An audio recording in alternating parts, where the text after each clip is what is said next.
नमस्कार दोस्तों, एक बार फिर से मैं यशिता क्लासेस में आप सबका स्वागत करती हूँ। आज मैं आपको बताऊंगी कि नेशनल इनकम क्या होती है। इसके साथ साथ मैं आप लोग को ये भी क्लियर करूंगी कि national income and domestic income में क्या अंतर है और इसमें क्या इंक्लूड होता है और क्या नहीं होता है।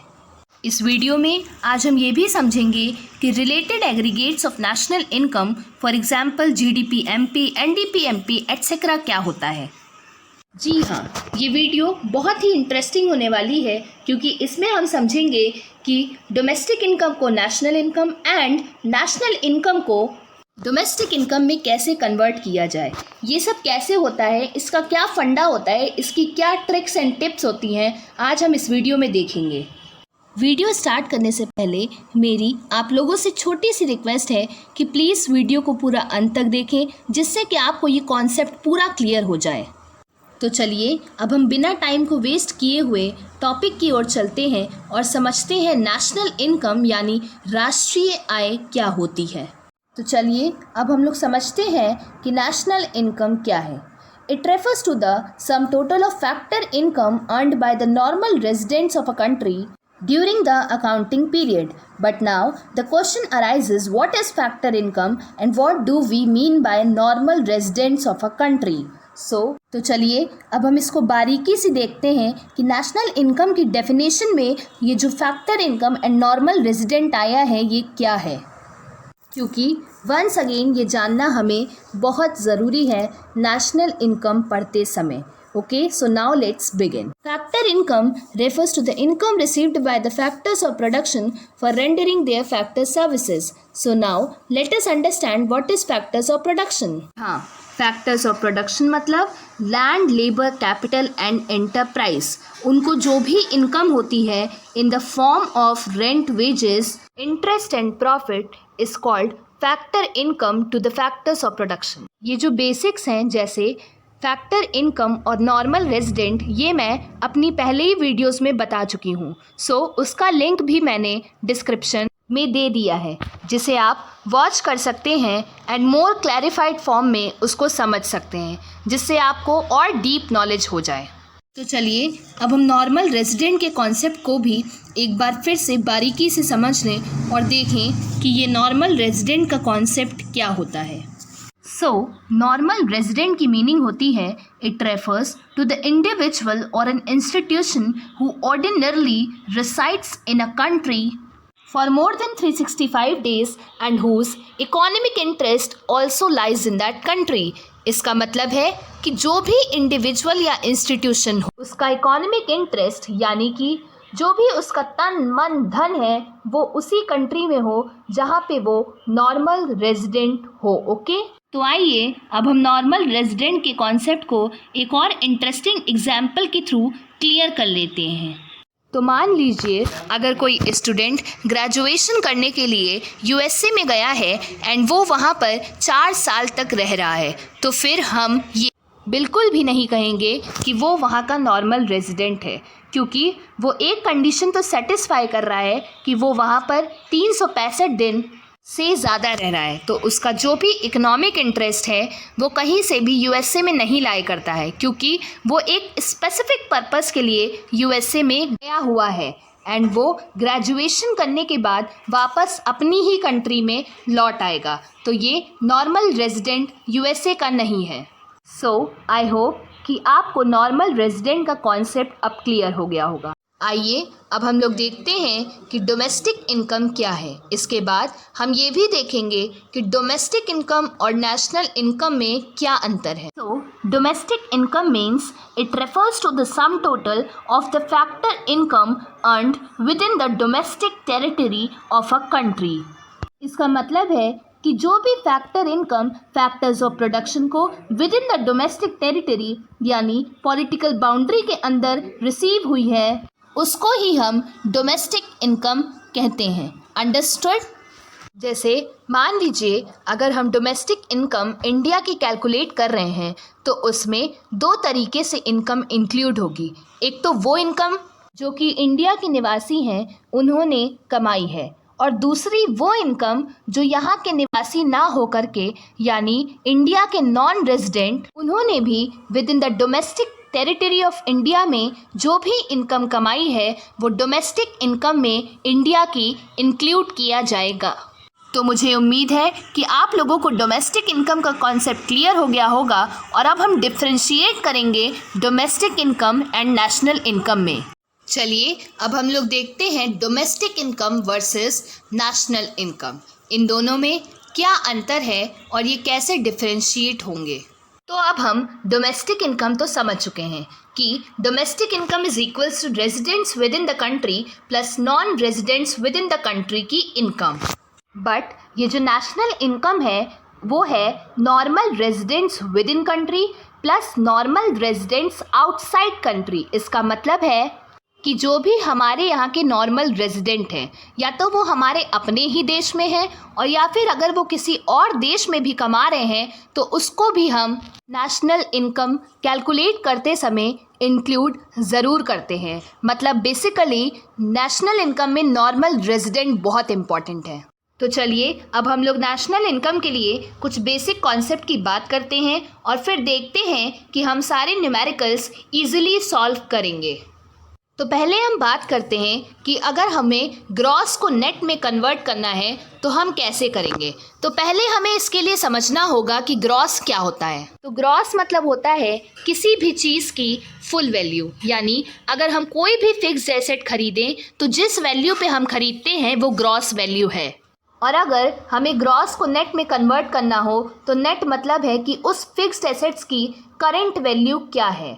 ओके, सो उसमें से अब हम डेप्रिसिएशन को हटा देंगे क्योंकि उस फिक्स्ड एसेट की वैल्यू अब उतनी नहीं रह गई होगी जितने में हमने खरीद किया होगा, उसकी वैल्यू में डिक्रीज हुआ होगा। एंड वो जो वैल्यू डिक्रीज हुई है वो passage of time, expected obsolescence and normal wear and tear की वजह से हुई है, उसी को हम डेप्रिसिएशन कहते हैं। सो आई होप, मुझे पूरी उम्मीद है कि ये डेप्रिसिएशन का कॉन्सेप्ट एंड ग्रॉस को नेट कन्वर्ट करने का कॉन्सेप्ट आपको क्लियर हुआ होगा। एंड वन मोर थिंग, अगर हमें नेट से ग्रॉस में जाना है मतलब अब हमें करंट वैल्यू से उस वैल्यू पे जाना है जिसमें हमने खरीदा था, तो अब हम डेप्रिसिएशन को ऐड कर देंगे क्योंकि अब हमें पता है कि करंट वैल्यू से उस वैल्यू पे जाना है जिसमें हमने फिक्स्ड एसेट को परचेज किया।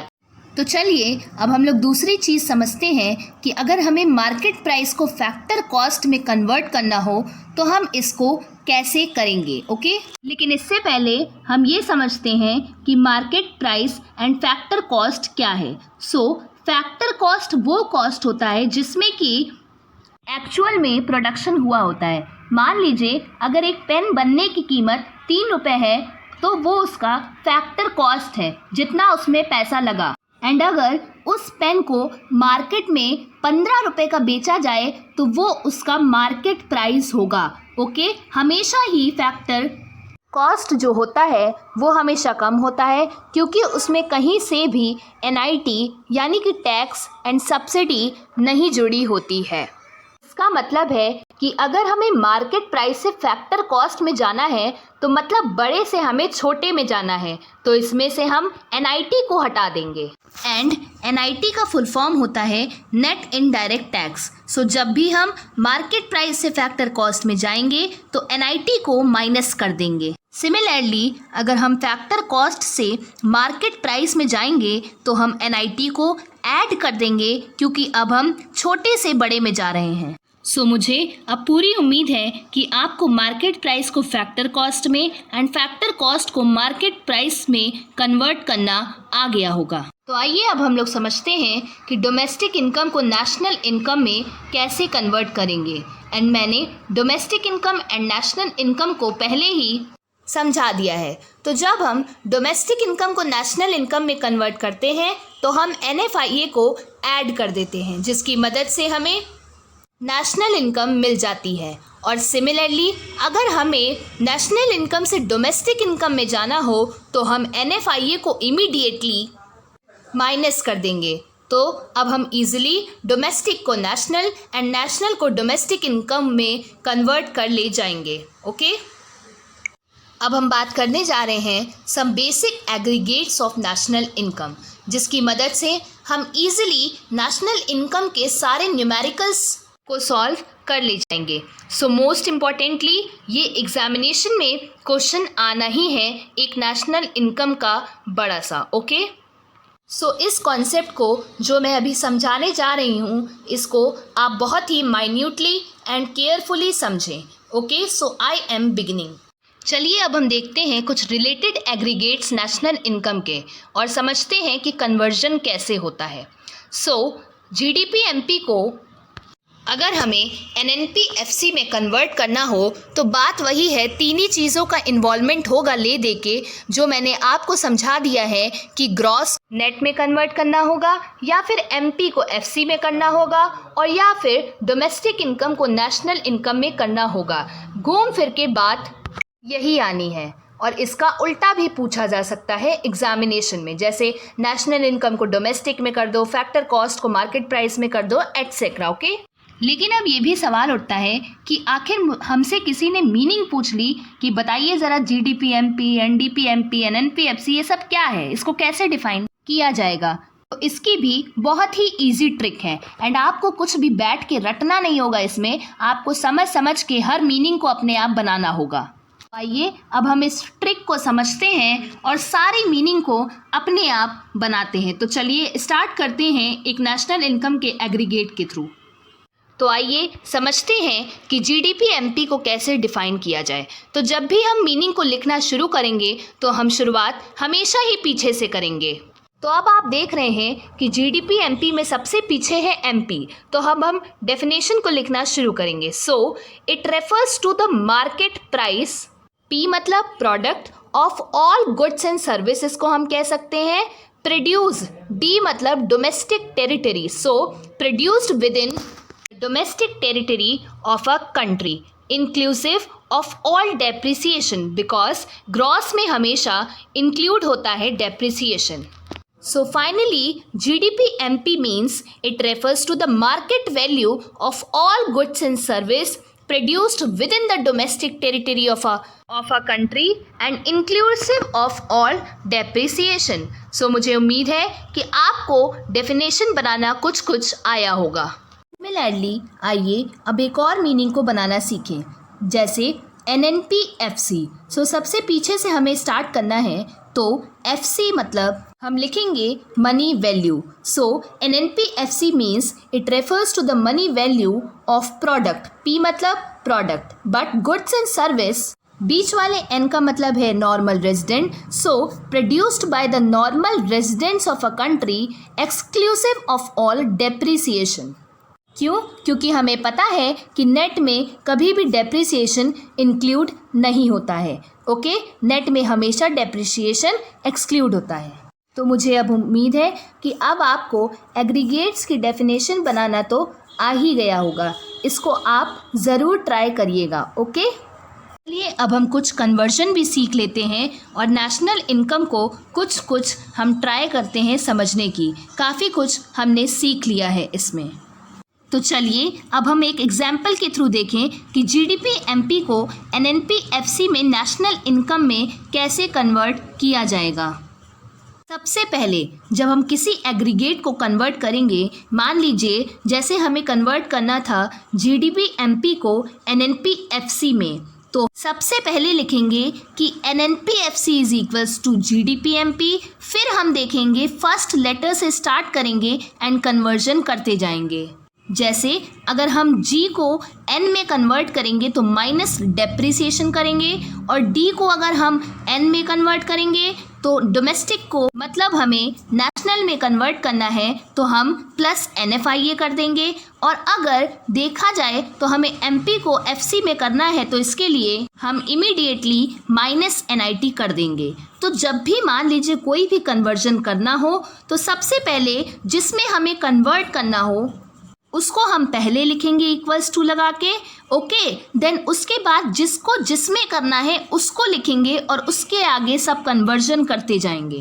तो मुझे उम्मीद है कि आप लोगों को नेशनल इनकम का पूरा टॉपिक काफ़ी कुछ क्लियर हो गया होगा एंड वीडियो भी अच्छी लगी होगी। सो अगर आपको वीडियो पसंद आया हो तो इसे लाइक करिएगा हमारा मोटिवेशन बढ़ाने के लिए, एंड ज़्यादा से ज़्यादा लोगों को शेयर करिएगा जिससे और भी लोग नॉलेज ले सकें। ओके, और हाँ, चैनल को सब्सक्राइब करना बिल्कुल भी मत भूलिएगा और बेल आइकन को ज़रूर क्लिक करिएगा।